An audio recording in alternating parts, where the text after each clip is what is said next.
Vote দিন ন্যায়কে, শিক্ষিত এবং যোগ্য একজন প্রার্থীকে।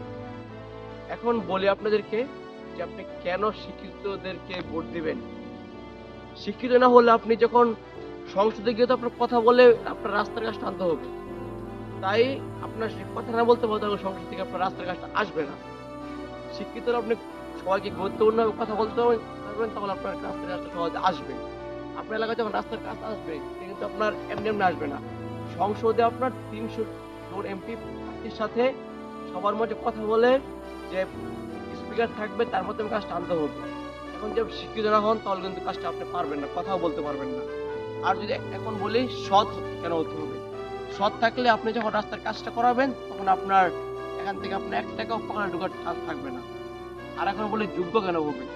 যোগ্য হলে আপনি অবশ্যই তাকে পাশে পাবেন। যোগ্য হলে আপনি প্রত্যেকটা আপনার জনগণকে আপনি পাশে পাবেন। আপনার প্রার্থী আপনার যে এলাকা আছে এলাকার সবাইকে আপনার পাশে থাকবে। তাই এটাই বললাম যে আপনারা ভোট দিন শিক্ষিত, যোগ্য এবং চরিত্রবান একজন লোককে। আসসালামু আলাইকুম।